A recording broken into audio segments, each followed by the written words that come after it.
வணக்கம். நம்ம சேனலுக்கு தொடர்ந்து ஆதரவளித்துக் கொண்டே இருக்கும் நல்ல உள்ளங்களுக்கு நன்றி. தொடர்ச்சியாக ஆதரவு கொடுங்க. விஜய் அடுத்து என்ன பண்ண போறாரு? டிஜிபி அலுவலகத்தில் பாதுகாப்பு அதிகரிக்கப்பட்டிருக்கிறதா?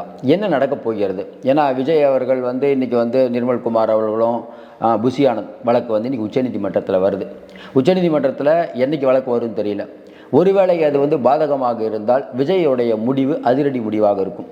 இன்னொரு பக்கம் பார்த்தீங்கன்னா பத்திரிகையில் வரக்கூடிய செய்திகள், விஜய் கைது செய்யப்பட்டால் தமிழகம் முழுக்க தாவேகா தொண்டர்கள், அதாவது மக்களுக்கு பாதிப்பு இல்லாத அளவுக்கு ஆர்ப்பாட்டம் நடத்தணும். அதற்கு பின்னால் அதிமுகவும் துணை நிற்க போகுது அப்படின்னு வரக்கூடிய செய்திகள். இன்னொரு பக்கம் பார்த்தா பிஜேபி அப்படிங்கிற ஒரு கட்சிக்கு விஜய் நோ சொல்லிட்டாருன்னு வரக்கூடிய செய்திகள். இதெல்லாம் பேச போகிறோம். அதையும் தாண்டி இப்போ எல்லாரும் சமூக ஊடகங்களில் பார்த்தீங்கன்னா நீதியரசர் செந்தில்குமார் அவர்கள் விஜயை பற்றி பேசிய பேச்சு சொல்கிறாங்க.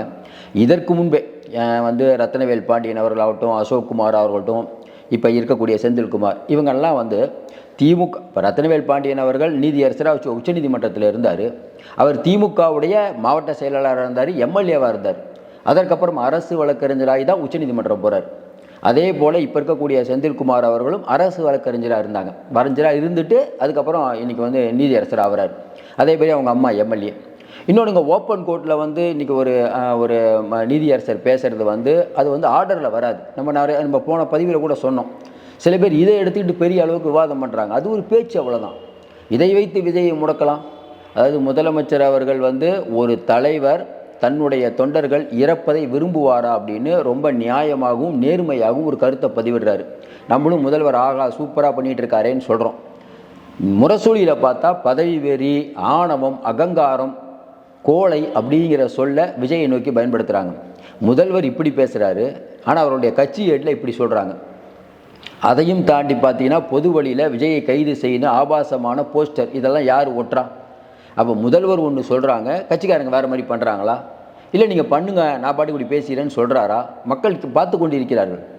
அதையும் தாண்டி பார்த்தீங்கன்னா பாசிச பாஜகவுக்கு எதிராக நாங்கள் மட்டும்தான் குரல் கொடுப்போங்கிறோம். கடந்த 4.25 ஆட்சியில் பாசிச பாஜகவுடைய கொள்கைகள் பலவற்றை இந்த அரசு அமுல்படுத்தியது உண்டா இல்லையா? தேசிய கல்விக் கொள்கையை நாங்கள் ஏற்க மாட்டோம்னு சொல்கிறீங்க, அதையே மாற்றி மாநில கல்விக் கொள்கையாக பண்ணிகிட்ருக்கீங்க. கல்வியை வியாபாரமாக்க மாட்டோம் அப்படின்னு சொல்கிறீங்க. உங்கள் குடும்பம், உங்களுக்கு வேண்டிப்பட்டவங்களுடைய பெரிய ஆட்களுடைய குடும்பம்லாம் பல கல்வி நிலையங்கள் நடத்துகிறாங்க. அதில் தமிழ் வழி கல்வி நடத்த வேண்டியதான். நீங்கள் அதை விட்டுட்டு பிஎம்ஸ்டி ஃபண்டில் அந்த கல்வி இந்தி கல்வி நிலையம் நடத்துகிறீங்க. ஏன் நடத்துகிறீங்க கேட்டால் இல்லை அது தொழிலுங்கிறீங்க. நம்ம ஒன்றுமே புரியலையே. அரசியல் தான் நீங்கள் முழு மூச்சு, தமிழக மக்களுக்காக பாடுபடுகிறோம் அப்படின்னு நீ ஒரு பக்கம் சொல்கிறீங்க, ஒரு பக்கம் நீங்களே உங்கள் இதை நடத்துறீங்க. நிறைய பேர் காலேஜ் நடத்துகிறீங்க, எவ்வளோ நடத்திட்டு இருக்கீங்க. இதை பற்றி யாரும் பேசக்கூடாது. தொடர்ந்து இதை பற்றியான பேச்சு நம்ம பேசிக்கொண்டே இருப்போம். நீதி அப்படிங்கிறது ஒரு நாள் வெல்லும். விஜயை முடக்கி விடலாம் அப்படின்னு தொடர்ந்து இவர்கள் நினைத்து கொண்டே இருக்கிறார்கள். நம்ம ஏற்கனவே சொன்ன மாதிரி ஒரு பக்கம் பார்த்தா குழு ஒன்று அமைக்கிறாங்க, இன்னொரு பக்கம் இவர்களெல்லாம் பேசிக்கொண்டு இருப்பதை பார்த்தால் மக்களுக்கு ஒரு சந்தேகம் வருகிறது. மக்கள் விஜயை இன்னும் நம்புகிறார்கள். நம்மளுடைய அந்த வார்த்தையில் மாற்றம் இல்லை. சரி, இப்போ விஜய் அடுத்து என்ன பண்ண போகிறாரு? விஜய் அவர்கள் டிஜிபி அலுவலகத்துக்கு நிர்மல்குமார் அவர்களும் நம்ம ஆனந்த் கட்சிக்காரங்களோடு சேர்ந்து என்னை அரெஸ்ட் பண்ணுங்க, தொடர்ந்து வரக்கூடிய தகவல்லாம் பார்த்தீங்கன்னா எங்கள் ஆட்களை கார்னர் பண்ணுறீங்க. இன்னும் குறிப்பாக பார்த்தீங்கன்னா இன்றைக்கி திமுகவில் இருக்கக்கூடியவங்க வெளிப்படையாகவே எங்களை ரொம்ப கேவலமாக சித்தரிக்கிறாங்க.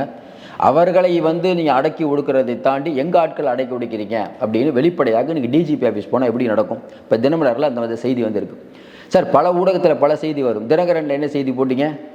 அதாவது விஜய் அவர்கள் தான் காரணங்கிற மாதிரி தினகரனில் ஒரு செய்தி. பிஜேபியோட பேசிகிட்டு இருக்காருன்னு தினகரனில் போடுறீங்க. தினமலரில் இந்த மாதிரி செய்தி. மக்கள் பார்க்கக்கூடியவங்க செய்தித்தாளை தானே பார்ப்பாங்க. அப்போ ஒருத்தர் உண்மையை நம்புவாங்களா இல்லையா? இன்னொரு செய்தியை எடப்பாடி பழனிசாமி கட்சியினருக்கு அறிவுறுத்தியிருக்காங்க, விஜய்கிட்ட பேசிட்டாங்க. ஒருவேளை விஜய்க்கு ஏதாவது அரெஸ்ட் பண்ணுற மாதிரி இருந்தால், ஏன்னா அந்த சிறப்பு குழு இன்றைக்கி எல்லாரையும் விசாரிக்கும். அப்போ விஜயை விசாரித்து அரெஸ்ட் பண்ணுவாங்க அப்படிங்கிறது விஜய் கட்சிக்காரங்க நினைக்கிறாங்க. விஜய் அரெஸ்ட் பண்ணுறதுக்கு தான் இவ்வளோ வேலை. திரும்ப அவர்கள் சொல்கிறாரு, ஓப்பன் கோர்ட்டில் நீதியரசர் கேட்குறாரு, ஏன் இன்னும் அவரை அரெஸ்ட் பண்ணலை அப்படின்னு கேட்குறாரு. அப்போ இதெல்லாம் வச்சு பார்க்கும்போது நாங்கள் அரெஸ்ட் பண்ணல, கோர்ட்டு சொல்லுது, அதுக்காக விஜய் அரெஸ்ட் பண்ணுறோங்கிற விஷயத்தில் விஜய் அரெஸ்ட் பண்ணி உள்ளே வச்சு அந்த கட்சியை இன்னும் முடக்கிறதுக்கு திமுக நினைக்குது. அப்போ விஜய் ஆட்களோடு சேர்ந்து பின்னால் கை கொடுக்க வேண்டியது அதிமுகவுடைய கடமை. அதிமுகவும் இறங்க போகிறாங்க. இதெல்லாம் உளவுத்துறை சொல்லியிருப்பாங்க, கண்டிப்பாக சொல்லாமலாம் இருக்க மாட்டாங்க. அப்போ திமுக அப்படிங்கிற ஒரு கட்சி இன்றைக்கி நடுநிலையாக செயல்படுகிறதா? நீங்கள் கேட்பீங்க, என்றைக்கு அவங்க நடுநிலையாக செயல்பட்டுருக்காங்க? உதாரணமாக பார்த்தீங்கன்னா, சென்னைக்கு தலைமைச் செயலகத்துக்கு மிக அருகாமையில் இருக்கக்கூடிய அந்த விமான சாகசம் நடந்ததே, இந்த விமான சாகசத்தில் 5 பேர் இறந்தாங்களே, அதற்கு அந்த ஏற்பாடு செஞ்சவங்க இந்திய இராணுவத்தின் மீது வழக்கு போட்டுச்சா? கரெக்டான பாயிண்ட் இல்லை? ஏன்னா எல்லோரும் சொல்கிறாங்கல்ல, இப்போ ஒரு சம்பவம் நடந்தால் அதனுடைய பொறுப்பாளர்கள் தான் அதுக்கு காரணங்கிறாங்களே. நம்ம யோசிக்கிறோம், பொறுப்பாளர்கள் காரணம் அப்படிங்கிறதுக்கு விஜய்க்கு ஒரு நியாயம், இந்திய இராணுவத்துக்கு ஒரு நியாயமா? நீங்கள் தான் பிஜேபியை வலுவாக எதிர்க்கக்கூடிய கட்சியாச்சே, ஏன் இந்திய இராணுவத்தின் மீது வழக்கு போடல? ஏதாவது பதில் உண்டா? நல்லா யோசனை பாருங்கள். மணிப்பூருக்கோ இல்லை இதில் நம்ம பெகல்காமுக்கோ பிரைம் மினிஸ்டர் போகல, ஆனால் இங்கே மட்டும் ஒரு குழு அமைக்கிறாங்க, அங்கெல்லாம் குழு அமைக்கலை அப்படின்னு முதல்வர் கேட்குறாரு. நியாயமான கேள்வி, சூப்பர் கேள்வி. திராவிட இயக்கத்தினுடைய பாதுகாவலராக சிஎம் பேசுகிறாரு, நம்ம புரிஞ்சுக்கிறோம். இன்னொரு பக்கம் நயினார் நாகேந்திரன் கேட்குறாரு, சூப்பர் கேள்வி. ரைட்டுங்க, பிரைம் மினிஸ்டர் போல், நீங்கள் ஏங்க கள்ளக்குறிச்சிக்கு போகல, மரக்காணத்துக்கு போகல அப்படின்னு கேட்குறாரு. என்ன பதில் சொல்கிறது? நல்லா யோசனை பாருங்கள். நீங்கள் முட்டு கொடுக்கக்கூடியவர்கள் எப்படி இருக்கா? பத்திரிகையாளர்கள்ங்கிற பேரில் இந்து ராம் அவர்கள் திமுக சூப்பராக பண்ணிகிட்டு இருக்காங்க. இந்துவில் தலையங்கம் எழுதிட்டாங்களாம், இப்படி ஒரு இதே இல்லைன்ட்டு. இன்னொரு பக்கம் பார்த்தீங்கன்னா, இந்துவே இப்போ 2 பிரிவாக இருக்குது, உங்களுக்கு தெரியும். இன்னொரு எடப்பாடி பழனிசாமி அதே ஹிந்து பேப்பரை காட்டுறாரு. பாருங்கள், நீங்கள் என்னென்ன அலங்கோலம் பண்ணியிருக்கீங்க, நின்று நாளிதழ் உங்களை வெளுன்னு வெளுத்து விட்ருக்காங்க. மக்களை பாதுகாக்க வேண்டிய அரசாங்கம் தான் முழு பொறுப்பு ஏற்க வேண்டுங்கிற ரேஞ்சில் எடப்பாடி பழனிசாமி பேசுகிறாரு. இப்போ தொடர்ந்து அப்படி இப்படி செய்திகள் வரும்போது ஒவ்வொருவருக்கும் ஒரு குழப்பம். உண்மையிலே எது நடந்திருக்கிறது? கொஞ்சம் யோசனை பாருங்கள். மக்களுக்கு என்ன நிலைமை? இன்றைக்கி பாதிக்கப்பட்ட மக்கள் என்ன சொல்கிறாங்க? பாதிக்கப்பட்ட மக்கள் விஜய் குற்றவாளின்னு இதுவரை சொல்லவே இல்லை. இவங்க தான் ஓடிட்டுருக்காங்க. விஜயை கார்னர் பண்ணுவதற்கு என்னென்ன பண்ணணுமோ புஷி ஆனந்தும் நிர்மலும் ஓடி ஒளிந்து விட்டாருங்களாங்க. நமக்கு ஒன்றுமே புரியல. ஏங்க முன்ஜாமீன் கேட்டால் ரோட்லேயே அங்கே நடந்து வருவாங்க? கொஞ்சம் யோசனை பாருங்கள். முன்ஜாமீன் வாங்கிட்டால் வெளில வர போகிறாங்க. இது கூட பேசிக் உண்மை. இதுக்கு முன்னாடி திமுக காரங்க இந்த மாதிரி பண்ணலையா? பேசுகிறதுலாம் நிறையா பேசலாம். நம்ம ஏற்கனவே சொன்ன மாதிரி இன்றைக்கி இப்போ நிறையா செய்திகள் வருது. இதில் மக்களுக்கு புரியாத செய்தினா என்னங்க, ஒரு நீதியரசருடைய அம்மா எம்எல்ஏவாக இருந்திருக்காங்க. அவரும் அரசாங்க வழக்கறிஞர் கவர்மெண்ட் போடுறது, அந்த போஸ்டிங்கில் இருந்துட்டு நீதியரசராக வராரு அப்படின்னு சொல்கிறாங்க. நம்ம ஏற்கனவே சொன்ன இது முதல் தடவை இல்லை. திமுகவுடைய மாவட்ட செயலாளருக்கும் எம்எல்ஏவாகவும் இருந்த நெல்லையை சேர்ந்த ரத்னவேல் பாண்டியன் அவர்கள் உச்சநீதிமன்றத்தை ஜட்ஜாகவே இருந்தார். அதுக்கப்புறம் கலைஞருக்கு வேண்டியப்பட்ட அசோக் குமார் அவர்கள் அவரும் அரசு வழக்கறிஞராக இருந்து நீதியரசராக ஆகிறாரு. இப்படி சொல்லிக்கிட்டே போனால் நிறைய பேர் இருக்காங்க. இதெல்லாம் ஏற்கனவே முன்னுதாரணம் இருக்குது. ஆனால் என்னென்னா, ஒரு நீதியரசர் இப்படி பேசலாமான்றது தான் சமூக ஊடகங்களில் பெருசாக இப்போ பேசக்கூடிய விஷயம். கொஞ்சம் அதிகமாக பேசிட்டாரோ. இன்னொன்று, நம்ம ஏற்கனவே சொன்ன மாதிரி நீதியரசர் பேசுகிறது உத்தரவில் வராது. அதை ஒரு பெரிய விவாதமாக பண்ணிகிட்டு இருக்கக்கூடாது. ஏன்னா வக்கீலுக்கு ஒரு ஓட்டு தான், நீதியரசருக்கு ஒரு ஓட்டு தான், உங்களுக்கு எனக்கு ஒரு ஓட்டு தான். வெளியில் பார்த்துட்டு இருக்கக்கூடிய பல்லாயிரக்கணக்கான மக்கள் இருக்காங்க, அவங்க சொல்லணும். இப்போ விஜய் அவர்கள் நேற்று மாவட்ட செயலாளரை கூப்பிட்டு என்ன பேசியிருப்பார்? இப்போ தினமலரில் ஒரு செய்தி போடுறாங்களே, பல விஷயம் யோசிச்சிருப்பாங்க. என்ன யோசிச்சிருப்பாங்க? தினமும் நம்ம எப்போ அரெஸ்ட் ஆகும் அப்படின்னு ஒரு பதபதப்போடு இருக்கலாமா, இல்லை நம்மளே வாலிட்டியில் டிஜிபி ஆஃபீஸ் போயிடுவோமா? இன்னொன்று, விஜயை கைது நடவடிக்கை உள்ளே போனால் விஜய்க்கே நல்லது. பொலிட்டிக்கலாக நீங்கள் அரெஸ்ட் பண்ணி உள்ளே வச்சுட்டு வெளில வந்தாருன்னா அதோடைய இன்னும் எஃபெக்ட் அதிகமாக இருக்கும். நல்லா யோசனை பாருங்கள். ஏற்கனவே தமிழ்நாட்டில் ஜெயலலிதாவை அரெஸ்ட் பண்ணாங்க, கலைஞர் அரெஸ்ட் பண்ணாங்க. எப்பப்பெல்லாம் ஒருத்தர் அரெஸ்ட் ஆகிறாங்களோ அதுக்கு அடுத்த ஆட்சி யார் அரெஸ்ட் பண்ணாங்களோ அவங்க தான். கலைஞரை ஜெயலலிதாவை அரெஸ்ட் பண்ணால் அடுத்து கலைஞர் ஜெயலலிதாவை அரெஸ்ட் பண்ணார். மறுபடியும் ஜெயலலிதாவை வராங்க. அப்போ உஷாராயிட்டாங்க, இனிமேல் அரெஸ்ட் பண்ணக்கூடாது. உண்டா இல்லையா? சந்திரபாபு நாயுடுக்கு என்னாச்சு? தொடர்ந்து சொல்லிக்கிட்டே போகலாமே. இதெல்லாம் வச்சு மறக்கடிக்கப்பட்டு இன்றைக்கி முதல்வர் ஒன்று பேசுகிறாரு, கட்சிக்காரங்க ஒன்று சொல்கிறாங்கன்னா நம்ம எப்படி புரிஞ்சுக்கிறது? பெருந்தன்மையான மனிதராக முதல்வர் பேசுகிறார், கட்சிக்காரங்க பண்ணுறது அந்த மாதிரி இருக்குது. நிலை வித்வான்களை வச்சு ரொம்ப கேவலமாகவும் ரொம்ப கீழ்த்தரமாகவும் விஜயை பர்சனலாலாம் பேசிகிட்டு இருக்கீங்க. அவருடைய மாவட்ட செயலாளர் இன்றைக்கி காணா போயிட்டார், கட்சி கட்டமைப்பு இல்லை. சரி, கட்சி கட்டமைப்பு இல்லை, ரைட்டு, அது ஒரு மோசமான கட்சிப்பா, அவங்களுக்கு ஒன்றுமே இல்லைப்பா. நம்ம என்ன கேட்குறோம், நீங்கள் என்ன பண்ணிகிட்டு இருந்தீங்க, உங்களுடைய காவல்துறை என்ன பண்ணுச்சு? இதெல்லாம் நீதி விசாரணையில் தானே தெரிய வரும். அதற்கு முன்பே விஜயை கார்னர் பண்ணுவது எந்த விதத்தில் சரின்னு தான் நம்ம தொடர்ந்து கேட்டுட்ருக்கோம். இப்போ ஏற்கனவே சொன்ன மாதிரி பிஜேபி அப்படிங்கிற ஒரு கட்சிக்கு நாங்கள் நேரடியாக எதிரி, பாஜகவை உள்ளே விட மாட்டோம் அப்படிங்கிறீங்க. மாநில உரிமைகளை பாதுகாத்தோங்கிறீங்க. அதான் அதிமுகவில் கேட்குறாங்க. சரிங்க, மாநில உரிமைகளை பாதுகாத்தோம், எடப்பாடி பழனிசாமி ஆட்சியில் நிதி வரல பிஜேபிகிட்டேருந்து அப்படின்னு நாங்கள் சொல்லிட்டு இருந்தோம் ஆளுகிட்ட. இப்போ நீங்கள் நிதி வாங்கி கொடுத்துட்டீங்களா? என்ன நீங்கள் சாதிச்சிங்க? எல்லாத்தையும் தாண்டி நம்ம கேட்கக்கூடிய கேள்வி, இன்றைக்கி மீத்தேன் திட்டமாகட்டும், இந்த டங்ஸ்டன் விஷயமாகட்டும், டங்ஸ்டன் விஷயத்தில் நீங்கள் தான் அதுக்கு முதல் ஆர்டரே கொடுத்தது. நல்லா யோசனை பாருங்க. அதுக்கப்புறம் பார்த்தீங்கன்னா நீங்களே என்ன சொல்கிறீங்க, எங்களுக்கு வெற்றிங்கிறீங்க. எடப்பாடி பழனிசாமி டங்ஸ்டன் விஷயத்தில் எனக்கு வெற்றிங்கிறாரு, பிஜேபி எனக்கு வெற்றி, 3 பேரும் கூட்டம் போடுறீங்க. உண்மையிலே யாருக்கு தான் வெற்றி? நல்லா யோசனை பாருங்க. இப்போ அருணா ஜெகதீசன் அவர்கள் கமிட்டி போடுறது ரைட்டு போடுறீங்க. அந்த அது போட்டிங்களே, அதுக்கு ஜிஓ ஏன் இன்னும் வெளியில்லை, வரல, பெருசாக பத்திரிகையில் பார்த்தா வரல. ஏன்னா அந்த ஜிஓவை எடுத்துகிட்டு யாராவது உச்சநீதிமன்றம் போயிடுவாங்கங்கிற பயமாக நம்ம ஒன்றும் புரியல. ஏற்கனவே அருணா ஜெகதீசன் அவர்கள் கமிட்டி வந்து இதுக்கு ஸ்டெர்லைட்டுக்கு போட்டாங்க. அதில் இந்தந்த அதிகாரிகள் தவறிழைத்திருக்கிறார்கள் அப்படின்னு ரிப்போர்ட் கவர்மெண்ட்டு கொடுக்குறாங்க. உங்கள் ஆட்சி வருது, நீங்கள் தானே ஸ்டெர்லைட்டை பற்றி எவ்வளோ பேச்சு பேசுனீங்க. அந்த ஸ்டெர்லைட்டில் அந்த தவறிழைத்த அதிகாரிகளுக்கு பதவி உயர்வு கொடுத்தது உங்கள் அரசு, உண்டா இல்லையா? எடப்பாடி பழனிசாமி அவர்கள் ஆட்சியில் வந்து மது ஒழிக்கணும் அப்படின்னு ஒரு நிறையா பெண்கள் போராடுறாங்க. ஒரு உயர் அதிகாரி வந்து கன்னத்திலே பலாறு நிறையிறாரு, எல்லா பத்திரிகையிலும் போடுறாங்க ஃபோட்டோ. நாங்கள் ஆட்சிக்கு வந்தால் என்ன நடக்கும்னு ஸ்டாலின் அவர்கள் சொல்கிறாரு. ஆட்சிக்கு வந்தால் அந்த போலீஸ் அதிகாரிக்கு சென்னையில் ஒரு பெரிய துறையில் நல்ல போஸ்டிங் போடுறீங்க. நமக்கு எப்படி புரிஞ்சுக்கிறது அப்படின்னு தெரியல.